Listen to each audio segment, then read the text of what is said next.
talk about it. I'm Jackie Priestley Moody, and I'm very excited to say that I have again in studio with me Arvee Robinson. Thank you so much for being here. You're welcome. Arvee was in our episode last week, and we kind of left you with a cliffhanger because we let you know that she is going to share a very dramatic part of her life story. And then as she sought God for help, he downloaded some amazing goals into her life. So Arvee, just so you know who she is, if you didn't see the last program, and I really invite you to do that, especially if you're in the world of business or you have a vision for yourself to be a business owner, I strongly recommend that you watch the first program. But Arvee, you are the founder of Arvee Robinson International. Right. You're an international speaker, five-time best-selling author, podcaster, YouTuber, TikToker, and just the list goes on and on. And you are known as the master speaker trainer. Right. That's what we really featured in the last program. And she's really morphed into an extraordinary businesswoman and has so much to offer. And being a public speaker, you do seminars, you train people. Let's mention again the one that you've got coming up in June. So they know about the seminar in June, June 7th.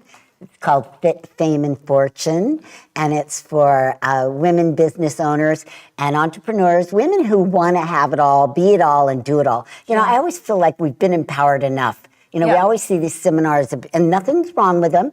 But, you know, empowerment, women empowerment. No. You've been empowered. This is let's do. This is women do. Let's have, let's be right here. Yes, so I'm going to show you how to do that. Yeah. So look, how do they look that up and find out how to? Just go to fitfamefortune.com. Fitfamefortune.com. It's a one-day event, June 7th, with lunch, networking, and some fabulous speakers. So I'm going to share with you my secret on how you can have it all too. Yeah. And I've been to a couple of her seminars, and they are high energy, wonderful, and you come away with a lot of tools in your basket to get yourself going. So, okay, now we shared about the business side of your life, but a couple of years ago, you had an experience when I read your story. Probably because I know you, and my heart just was wrenched as I was reading. So I'd like you to share what happened a couple years ago that literally rocked your world. Well, I got up that morning, you know, normal morning. I went out, I worked out, you know, I work out on a little Simply Fit board. I don't do that now, but back then I did.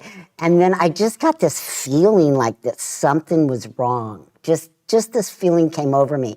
So I went into my bedroom where my husband was sleeping, and I opened up the curtains, and I'm like, okay, sleepyhead, you know, time to wake up. And he didn't wake up. And so I went over to him, you know, because he had trouble sleeping at night, a lot of trouble sleeping. And so I shook him and told him to wake up, and he wouldn't wake up. And so then I finally, I knew what happened, and I started hitting him on the arm and saying, wake up, don't do this to me. Well, he had passed, you know, in the night. And right there in bed, right next to me. And I know a lot of people say, oh, well, that's a great way to go. Because 10 months earlier, he had COVID. And I'm convinced that God gave me 10 extra months to be with him. But because didn't he have some kind of heart malady?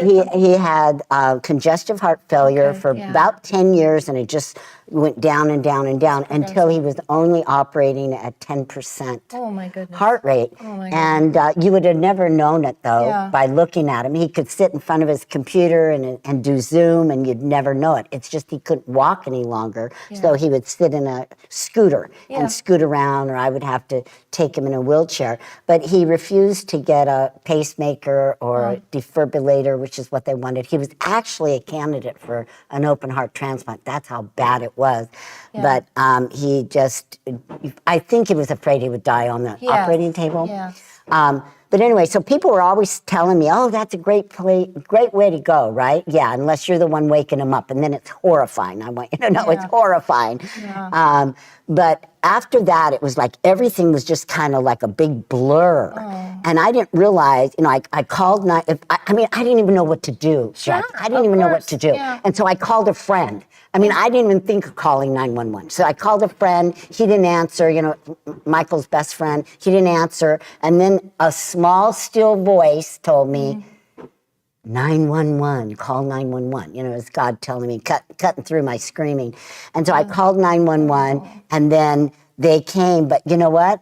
We've called 911 many times for him, and the paramedics come. But when it's a death, boy, the cops come.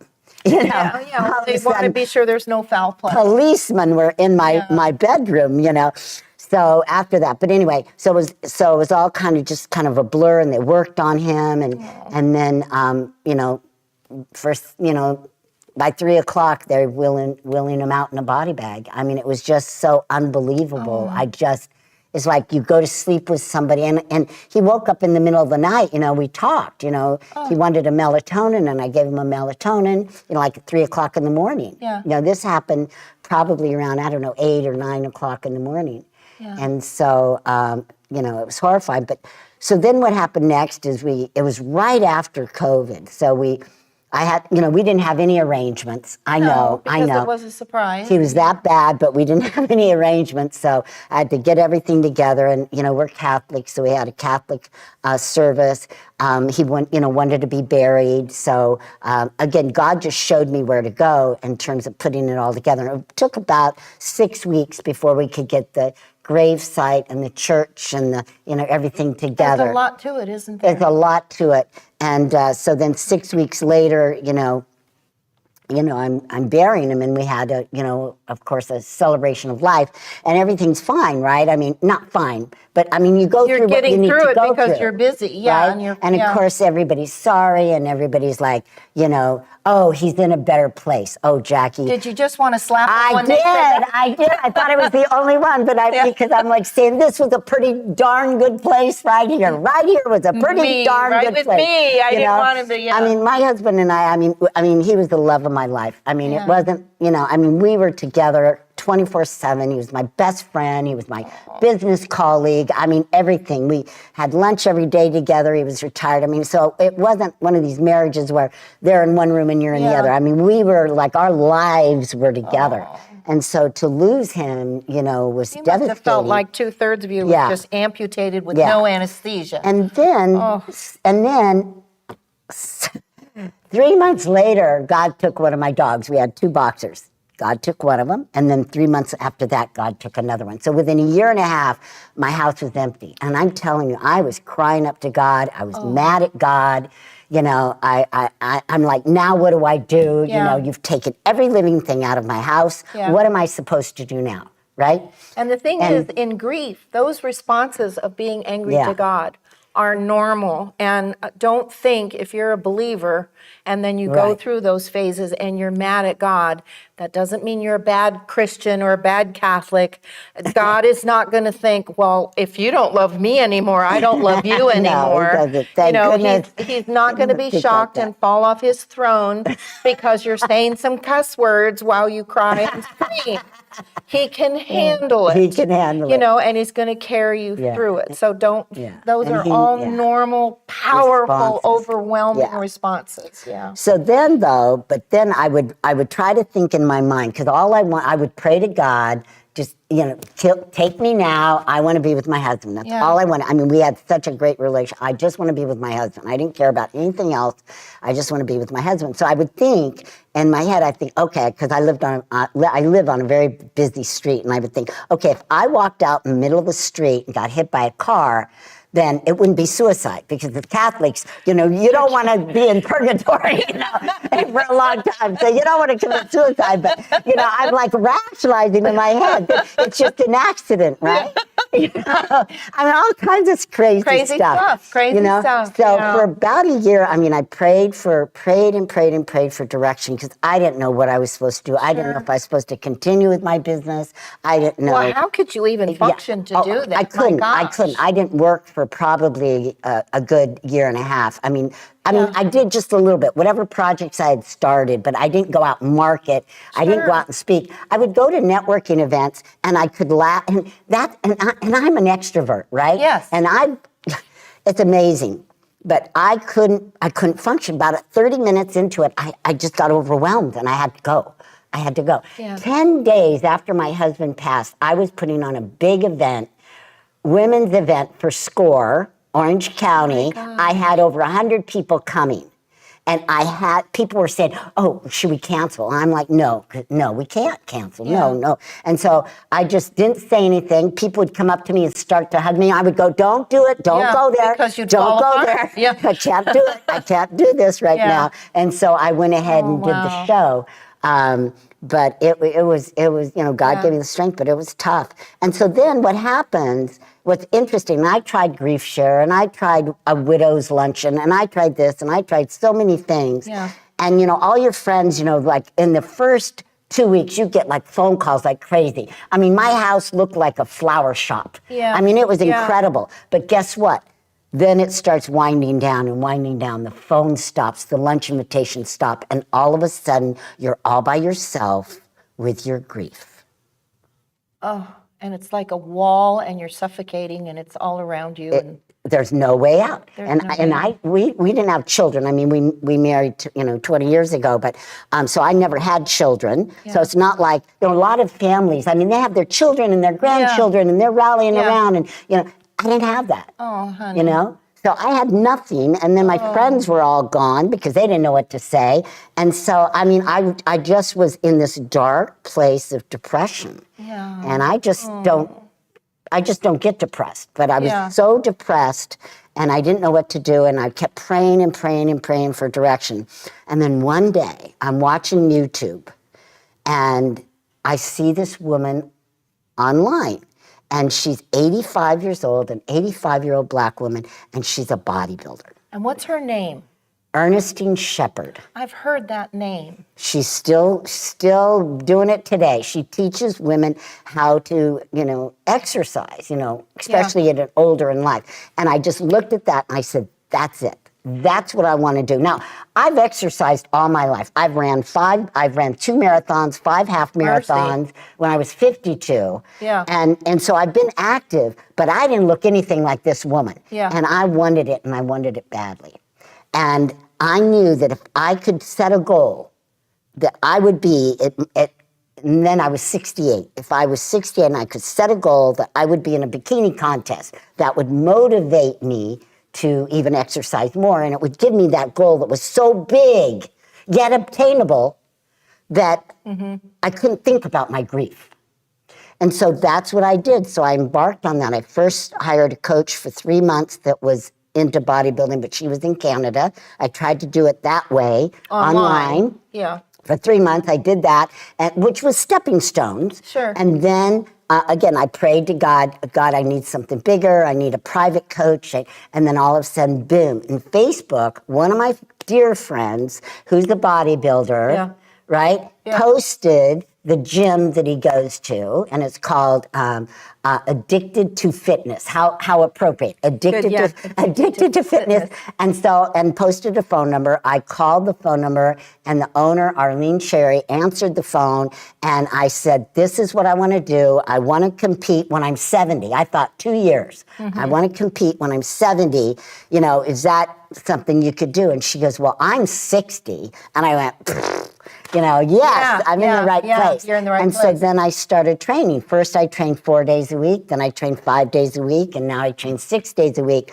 And at 69, she already had me last December in my first bikini contest. And my goal was 2 years, 70. Yeah. And now I'm going to be in another one in May, right? My goodness. Yeah, in May. And then I'm already signed up for one in July. Why? It's not to, show off my body or shake my booty. It's because I need that goal that's so big that I keep my eye on it so that I don't drown in the grief. Drowned in the grief. I mean, I don't know how many years, but it's not just grief too, it's loneliness, because again, I mean, I feel like I'm a wife without a husband right now, and so now, of course, I'm praying for my next husband, and my husband would want me to have another husband. Yeah. So, but I'm not, I've got to, do some healing and stuff first. Yes. Yeah. To be ready for that, but that is, the direction. Now, what's interesting to me, a number of things that you said that I want to address,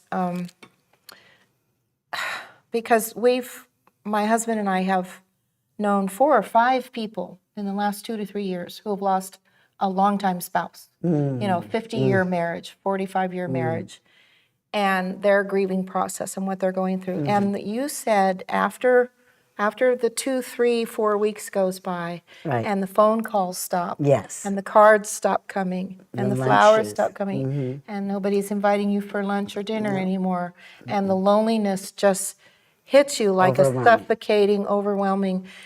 That's a note to all of us, whether we're single or married. We need to remember that the dear friend who has lost a loved one, they have a absolutely broken heart. Yeah. It hurts to breathe. It hurts to be awake. It's hard to go anywhere. It's hard to get up and take a shower. It's hard to go anywhere. Yeah. You get the courage to say, well, I'll go to the grocery store and do such and such, and halfway through getting ready, you have another crying jag that hits that debilitates you for the rest of the day. Right. These are the realities of loss. Everybody experiences it in different a little ways. different, but still. There's no right or wrong to it, but we have to remember to push through any discomfort we might be having. We can't say, well, I don't know what to say around you, therefore I'm going to neglect you. Right, exactly. And we're not cognitively thinking that, but that's what happens. For That's us reality. to think, oh, I don't know what to say to them, I don't know what to do, it would be awkward. Who? For me? Or That's you, yes. selfish. We have to get past that and realize, Scripture even says, just weep with those who weep, rejoice with those who rejoice. But you just want a friend to be, and maybe listen. Just listen. Or call once in a while and say, hey, how you doing?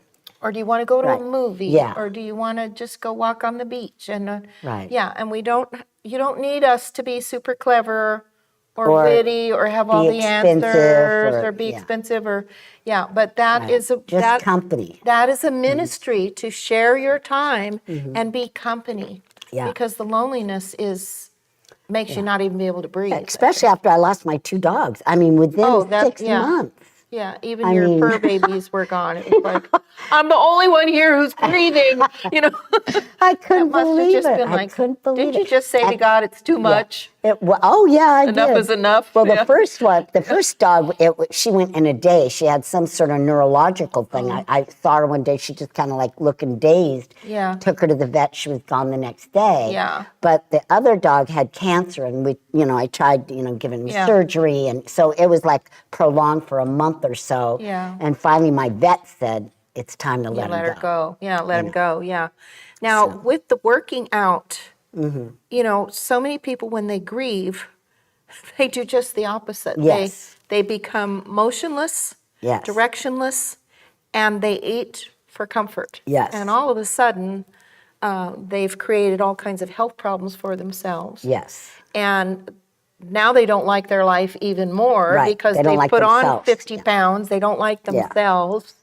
And you did just the opposite. You cried out to God, and He planted that in your thinking. That fascinates me. But how like God to say, I'm going to show you how to be alive. Yeah. Well, and healthy. What was interesting too is my husband and I shared wine. At night we shared champagne.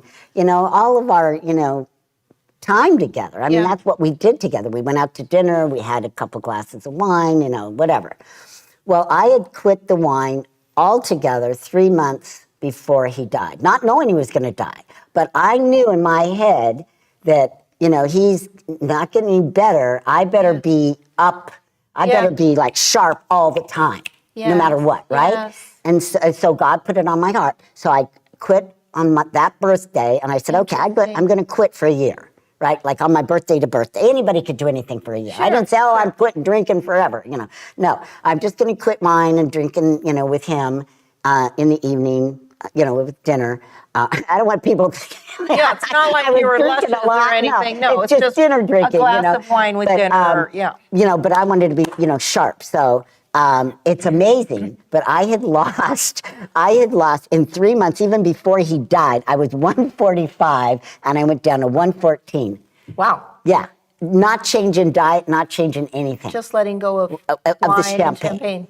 Yeah. Isn't that something? Yeah. And then, but God was getting me ready, and I didn't know it. And you didn't know it. Right? And so then it was easier for me to, get back into the fitness and stuff like that, because I didn't come with all that. Now, you are, Richard, I don't know, somewhere in the show, if it fits now, I'm talking to our tech guy off site here, but if you can show a picture of Arvee before in her little red dress, and in that picture she's a brunette, and she's not super skinny, she's just normal looking. Oh God. That was COVID pounds. COVID pounds. Okay, how many can relate from the COVID pounds? I'm still trying to get rid of the ones I gained. 30 pounds and I'm only 5 feet tall. That was a lot. But then we have a couple pictures of you working out. We decided we weren't going to shock people with the bikini picture because you are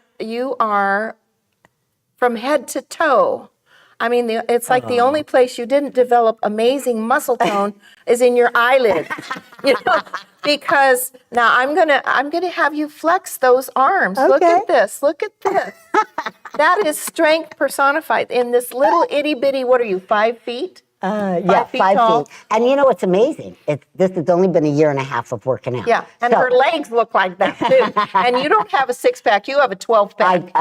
And your back looks like a 27-year-old movie star back. So the muscle tone, and it's extraordinary to me to see what a 69-year-old body can do with discipline. Now, we've only got 5 minutes and 30 seconds, but share about your disciplines and how you've gone from where you were to this and then where you're taking yourself. All right, so I get up at 5 o'clock in the morning every day. Wow. Except for Saturday, I go in later, and Sunday's off. So I go 6 days a week for a minimum an hour and a half. Okay. Hour of workout and then 30 minutes of cardio every single day.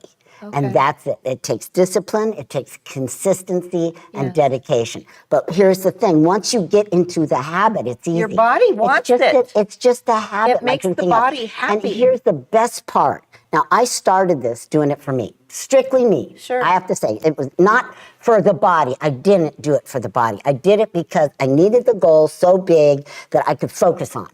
But the byproduct of it is that I've inspired women all over the world that are older, that they think, if she can do it. And now people are starting to go to my gym because they want to watch you. Because I've been doing it for a year and a half, and they know, okay, she's serious. This is not a fad. This is not a game. She's serious. I'm going to look into it. And so now, again, I didn't mean to, but I'm changing, You're impacting God's having me change people's lives through my own journey. Well, I know when I saw your picture on Facebook, I went out quite loudly. I burst out with, what? What? And I thought right away, if she has accomplished that, I need to get off my backside and stop saying I need to start to work out and I need to do this and see where my body will go. And here's the key. For health. But I got a trainer. I got a mentor. Remember, the last show, I talked about coaches and mentors and how important they are for whatever it is you want to do, because they'll push you harder. My coach pushes me. I'm like, oh, that's too heavy. No, it's not. And I accomplished something. She puts more weight on. I wouldn't do that for myself. We will do more for others than we will ourselves. Get a coach. Get a trainer. And again, I only work with her. I go every day, but I work with a coach twice a week. I mean, it's not like you have to hire them every single day, but twice a week. And then how do you eat? I'm sure you eat I'm on their meal plan. now than... I'm on their meal plan, but here's the beauty of it. I get to eat 5 times a day and protein. See, people think losing weight means 1 meal a day, I'm going to lose weight. No, because what happens... And one string bean. The body Yeah. cannibalizes itself. And I was in that position when I was running the marathons. It was eating my muscle, right? Yeah. Because I wasn't feeding the muscle. You've got to eat almost more, but eat smart. Yes. Eat protein, less carbs, protein and vegetables. Protein and vegetables. And that's it. No sugars, no diet sodas, none of that stuff that you already know you're not supposed to eat. Yeah. But you can eat 5 times. I'm never hungry. Never hungry. 2 hours, 2.5, I have food. And I bring my own food. I brought some food here with me to the studio because you can't let your sugar levels drop, your metabolism drop, or it's, harder to rev up again. Yeah. So, so that's it. So, now, this book, I want people to know about this book. Okay, The Impact of One Voice, Inspirational Stories of Passion, Purpose, and Perseverance. My entire story of what I just shared earlier is in this book. It's bigger than grief. And it's a collaborated book with myself and some of my clients. And I think this is very important. All of us in this age group, we are knowing people who are facing serious physical medical reports. And those of us who aren't facing that, or maybe we did in the past when we realized, my goodness, here, look at this living, talking, breathing inspiration. And we can seriously say, Lord God, where can you take me if I do this discipline? Right. But this book is a ministry to anyone who might be facing loss or is going through loss. So I really want y'all, how can people get your book? Amazon. Amazon.com. Amazon.com. Okay. And it's Arvee Robinson, A-R-V-E-E. The Impact of One Voice. And there's 2 volumes. Volume 1 and Volume 2. Okay.